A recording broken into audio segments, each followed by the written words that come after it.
In today's video, I'm going to teach you how to open a case with Salesforce. Let's start right from the Salesforce homepage in Lightning Experience. Make sure you're signed in and you can see the navigation and the waffle icon in the top left.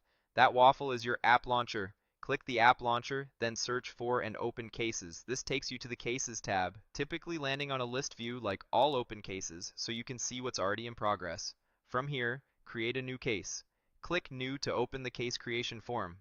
If you see a quick confirmation screen or another new button, go ahead and continue so you're looking at the full case form.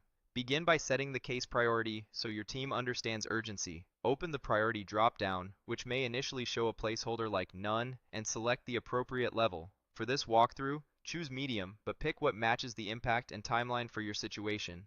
Next, associate the right account. Click into the account name field, search for the customer or organization, and select the correct record from the results. Linking the account ensures your case rolls up under the right customer history and reporting. After that, choose the best contact for this issue. Click into the contact name field and select the person you'll be communicating with. If multiple names appear, pick the one directly involved or most responsive for this request. Now add the basics of the issue. In the subject field, type a short, clear summary. Think of it like an email subject line your team will scan quickly. Then, in the description field, write the details. Include what you were trying to do, what actually happened, any error messages, and steps to reproduce.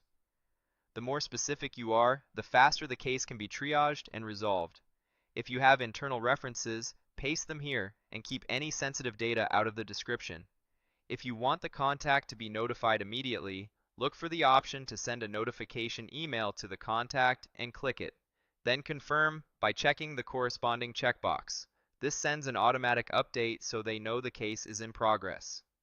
If your process doesn't require external notifications, you can leave this unchecked. At this point, decide how you want to proceed. If you started the case by mistake, or you need to abandon your changes, click Cancel to exit without saving. If you're logging multiple cases in a row, click Save and New. This saves your current case and immediately opens a blank form so you can keep going efficiently. Otherwise, click Save to create the case and return to your list or the new case record. Once saved, open the new case record if you aren't already there. You can do this by clicking the case name from the list or the confirmation area. On the case record page, you'll see key actions available in the header. Click Edit anytime you need to update fields, add missing details, or change the priority as new information comes in. When the issue is resolved and you're ready to wrap up, click Close Case. Follow your organization's closure process, which might involve selecting a resolution reason or confirming customer satisfaction. If you notice duplicate cases about the same issue, use merge cases to consolidate them, preserving history while keeping your queue clean and accurate.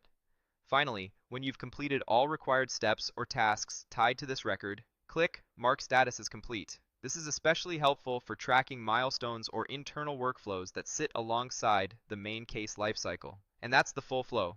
Open cases from the app launcher, create a new case, set the priority, link the correct account and contact, enter a clear subject and detailed description, choose whether to notify the contact, then save. From the case record, you can edit, close, merge duplicates, and mark status as complete. Follow these steps and you'll create clean, actionable cases that your team can resolve quickly.